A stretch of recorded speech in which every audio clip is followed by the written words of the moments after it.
Hello बच्चों, आइए प्रश्न को देखते हैं। यदि ए कोई अवयव दे रखा है जिसके अवयव है 2, 3, 1 माइनस 4, बी कोई अवयव है जिसके अवयव है 1 माइनस 2 माइनस 1, 3, तो हमें सत्यापित करना है कि ए बी का जो प्रतिलोम है, ए बी के गुणा का प्रतिलोम ये बराबर है बी का प्रतिलोम गुणा में ए का प्रतिलोम। प्रश्न को हल करने से पहले इसकी मुख्य अवधारणा के बारे में चर्चा करते हैं। मुख्य अवधारणा, तो मुख्य अवधारणा में देखो, प्रतिलोम निकालना हमें समझना है। तो अवयव में हम लोग एक सूत्र जानते हैं, क्या इस तरीके से लिख देते हैं। जैसे मान लो एक कोई अवयव है, अगर मैं इस अवयव को इसके एडजॉइंट मतलब इसके सेकंडज अवयव से गुणा कर दूं तो ये बराबर हो जाएगा।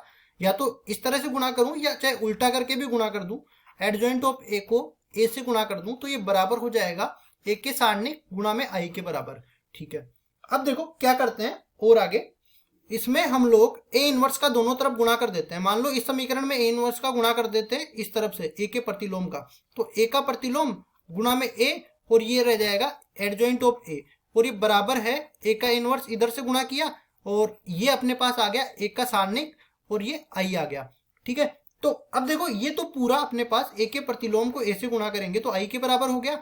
आई जब एडजॉइंट ऑफ ए से गुणा होगा तो एडजॉइंट ऑफ ए ही आ जाएगा, और इधर भी देखो ए इनवर्स जब आई से गुणा होगा तो ए इनवर्स ही आ जाएगा। तो ए इनवर्स इधर आ गया और साथ ही साथ ए का सारणिक भी आ गया। तो ए का इनवर्स की अगर मैं बात करूं ए के प्रतिलोम की, तो ये बराबर हो जाता है एडजॉइंट ऑफ ए का सेकंडज अवयव और ए का सारणिक। इस तरीके से हम लोग जो है ए इनवर्स का मान निकाल सकते हैं। अब चलते हैं सवाल में। सवाल में हमें दो अवयव दे रखे हैं, दोनों अवयवों को यहाँ पे लिख देता हूं। ए अवयव अपने पास दे रखा है 2, 3, 1 माइनस 4, और बी अवयव अपने पास दे रखा है बी बराबर में 1 माइनस 2 माइनस 1, 3। अब देखो हम लोग ये देखो ए का सारणिक तो निकाल लेंगे, लेकिन एडजॉइंट ऑफ ए कैसे निकालेंगे? तो 2 गुणा 2 सारणिक का मान निकालने के लिए मैं बता देता हूँ। मान लो ए कोई सारणिक दे रखा है, ए कोई अवयव दे रखा है इस तरीके से, ये इसके 4 अवयव है ए बी सी डी। 2 गुणा 2 की बात कर रहा हूं मैं, क्योंकि इसका सेकंडज अवयव निकालना बड़ा आसान होता है। पहली चीज, इसका अगर मैं सारणिक निकालना चाहूं तो ये बराबर हो जाता है, ए को डी से गुणा करेंगे ये ए डी आ जाएगा, माइनस में सी को बी से गुणा करेंगे तो सी बी आ जाएगा। ये तो आ गया ए का सारणिक। अब निकालते हैं एडजॉइंट ऑफ ए। तो एडजॉइंट ऑफ ए निकालने के लिए क्या करते हैं, ये जो विकर्ण अवयव, जो मुख्य विकर्ण के अवयव है, इनको तो आपस में परिवर्तित कर देते हैं। ए की जगह डी चला जाएगा और डी की जगह ए आ जाएगा, और जो ये अन्य विकर्ण के अवयव है या मुख्य विकर्ण को छोड़ के जो भी अवयव है, इनको जो है इनको चिन्ह परिवर्तित कर देते हैं, माइनस बी और ये माइनस सी। ये जो अवयव आया ना, ये अपने पास ए का सेकंडज अवयव है। अब इस तरीके से हम लोग जो है दोनों का प्रतिलोम निकाल सकते हैं। कैसे? देखो यहां से सबसे पहले मैं निकालूंगा ए का सेकंडज अवयव। तो ए का सेकंडज अवयव कैसे निकालेंगे? इन दोनों को तो परिवर्तित कर देंगे, तो -4, ये 2, ये 3, ये 1, और इन दोनों का चिन्ह परिवर्तित कर देंगे। ठीक है, अब उसके बाद अगर मैं इस एडजॉइंट ऑफ बी भी निकालना चाहूं तो एडजॉइंट ऑफ बी किसके बराबर हो जाएगा? ये 1 की जगह 3, 3 की जगह 1, तो 3 यहाँ पे 1 यहाँ पे, इन दोनों का चिन्ह परिवर्तित होगा तो दोनों माइनस के हैं, दोनों प्लस के हो जाएंगे, माइनस माइनस गुणा होके, तो ये 2 हो गया, ये 1 हो गया। ये आ गया अपने पास एडजॉइंट ऑफ बी। अब क्या निकालना बाकी रह गया? अब निकालना बाकी रह गया इन दोनों का सारणिक। तो सारणिक कैसे निकालते हैं? देखो एक का सारणिक मैंने कहा था, इनके मुख्य विकर्ण के अवयवों को आपस में गुणा करो, इसको इससे गुणा करो तो -8, इसमें से घटा दो इन दोनों का गुणा, तो -8 -3, सॉरी हाँ ठीक है, 2 गुणा में -4 -8 हो गया, तो ये आ गया -8 -3, टोटल मिला के -11 के बराबर आ गया।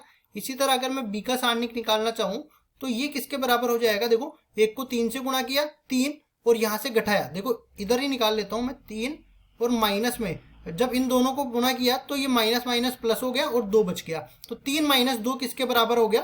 1 के बराबर हो गया। इधर भी लिख देते हैं 3 - 2 बराबर में ए। एक का सारणिक आ गया, बी का सारणिक आ गया, ए का सेकंडज अवयव आ गया, बी का सेकंडज अवयव आ गया। अब निकालते हैं इनका प्रतिलोम। तो देखो ए का प्रतिलोम निकालेंगे तो ये बराबर हो जाएगा एडजॉइंट ऑफ ए, और नीचे ए के प्रतिलोम का भाग लग जाएगा। तो ए का प्रतिलोम -11 है, तो -11 का प्रत्येक अवयव में भाग लगेगा, तो ये कितना बन जाएगा? देखो -4 बटा -11, तो ये 4 बटा 11 बन गया। ठीक है, इसके बाद चलते हैं -3 बटा -11, तो ये प्लस का 3 बटा 11 बन गया, 3 बटा 11, और इसके बाद ये अपने पास है -1 में -11 का भाग देंगे तो ये 1 बटा 11 बन गया। इसी तरह आगे ये है -4, सॉरी ये एडजॉइंट ऑफ ए देखना है, तो ये दो में भाग देना है अपने को -11 का, तो यहाँ पे आ जाएगा कितना 2/-11, तो ये बन गया माइनस में 2/11। ये तो आ गया अपने पास एडजॉइंट सॉरी ए इनवर्स का मान। अब निकालते हैं बी इनवर्स का मान। तो बी इनवर्स कैसे निकालेंगे, एडजॉइंट ऑफ बी में बी के सारणिक का भाग लगेगा, तो यहाँ पे देखो बी का सारणिक तो 1 है, तो जो एडजॉइंट ऑफ बी आएगा वही अपने पास बी का प्रतिलोम आ जाएगा। तो यहाँ पे एडजॉइंट ऑफ बी का मान आया था 3 2 1 1, ये आ जाएगा अपने पास 3 2 1 1। अब देखो हमारे पास जो सवाल में सिद्ध करवा रहा है उस पर चलते हैं। सवाल में हमें सिद्ध करने के लिए कह रहा है कि ए बी पूरे के गुणा का प्रतिलोम बराबर है बी का प्रतिलोम गुणा में ए का प्रतिलोम। यहाँ पे पहले तो लिखेंगे ए बी के गुणा का जो प्रतिलोम है ये बराबर है बी का प्रतिलोम गुणा में ए का प्रतिलोम। अब एक एक पक्ष को हल करते हुए चलेंगे। सबसे पहले मैं बाह्य पक्ष को हल करता हूँ, तो यहाँ पहले तो इन दोनों को गुणा कर देता हूँ। यहाँ पे एक का मान है 2 3 1 -4, तो ये बन जाएगा 2 3 1 -4, और यहाँ से ये गुणा हो जाएगा किससे, इस वाले से 1 -2 -1 3, 1 -2 -1 3। जब ये गुणा होता है तो सबसे पहले तो गुणा संभव है कि नहीं इसके लिए क्रम देखते हैं। तो इसका जो इसके स्तंभों का जो मान है इसकी पंक्तियों के बराबर होना चाहिए, तो ऐसा है क्योंकि 2 गुणा 2 के हैं तो गुणा तो संभव है। अब गुणा करते कैसे हैं, इसकी पहली पंक्ति को इसके दूसरे स्तंभों से गुणा करेंगे। तो देखो ये पहली पंक्ति को पहले स्तंभ के अवयव से गुणा करते हैं, तो 2 गुणा में 1 ये बराबर हो जाता है 2 से, और ये 3 गुणा में -1 ये -3 आ जाता है। फिर करेंगे पहली पंक्ति को दूसरे स्तंभ के अवयव से, तो यहाँ पे 2 गुणा में -2 -4 आ गया, 3 गुणा में 3 प्लस का 9 आ गया। फिर करते हैं दूसरी पंक्ति को पहले स्तंभ से, तो 1 गुणा में 1 आ गया, -4 गुणा में -1 प्लस का 4 आ गया। इसके आगे चलते हैं, 1 गुणा में -2 आ गया, और -4 गुणा में 3 माइनस का 12 आ गया। अब इसको सरल करते हैं, तो ये पूरा किसके बराबर आ जाएगा, -1। ये 9 -4 किसके बराबर आ गया, 5 के बराबर, 4 और 1 5 के बराबर, और ये -14 के बराबर। अब सवाल अपने पास और भी कठिन हो गया क्या, इसका भी मेरे को प्रतिलोम निकालना है। तो देखो प्रतिलोम कैसे निकालते हैं, वैसे ही पहले एडजॉइंट निकालूंगा, उसके बाद ए का सारणिक निकालूंगा, और उसके बाद मैं प्रतिलोम निकालूंगा। तो इस पूरे अवयव को हम सी के बराबर मान लेते हैं। सी अपने पास दे रखा है -1 5 5 और -14 के बराबर, ठीक है। अब इसका एडजॉइंट ऑफ सी निकालता हूं। एडजॉइंट ऑफ सी किसके बराबर आ जाएगा, इन दोनों को आपस में परिवर्तित करेंगे तो -14 -1, और इनका चिन्ह परिवर्तित करेंगे तो -5 -5। साथ ही साथ इसका हम लोग सारणिक भी निकाल लेते हैं। तो -1 14 से गुणा हुआ 14 के बराबर आ गया, 5 5 से गुणा हो गया तो 25 के बराबर आ गया, 14 में से 25 गया -11 के बराबर आ गया, ठीक है। अब देखो यहां से हम लोग और क्या करेंगे, अब ये आ गया अपने पास ए का ये सी का अपने पास सेकंड अवयव भी आ गया और सी का सारणिक भी आ गया। तो सी का अपने पास प्रतिलोम किसके बराबर आ जाएगा, सी किसके बराबर है, ए बी के गुणा के बराबर है। इसका प्रतिलोम आ जाएगा अपने पास, ये जो सारणिक है इसमें भाग लग जाएगा -11 का, तो इसमें भाग देंगे तो ये आ गया -14/-11, तो प्लस का 14/11 14/11, और इसमें भी भाग लगेगा -11 का, तो ये आ गया 5/11। फिर ये भी आ जाएगा 5/11, और ये आ जाएगा 1/11, ठीक है। ये आ गया अपने पास ए बी के गुणा के प्रतिलोम का मान। ये तो आ गया अपने पास दाएं पक्ष का मान, सॉरी बाएं पक्ष का मान 14/11 5/11 5/11 1/11। अब अपने पास अगर दाएं पक्ष का मान भी यही आ जाए तो हमारा प्रश्न सिद्ध हो जाएगा। तो देखो हमारे पास क्या क्या दे रखा है, हमारे पास दे रखा है एक तो बी इनवर्स और एक ए इनवर्स, इन दोनों का गुणा करना है। तो देखो दूसरी तरफ चलते हैं, आरएचएस में करना क्या है, हमें निकालना है बी इनवर्स गुणा में ए इनवर्स। तो बी इनवर्स का मान तो किसके बराबर आया, 3 2 1 1 के बराबर आ गया, तो यहाँ पे लिखेंगे 3 2 1 1।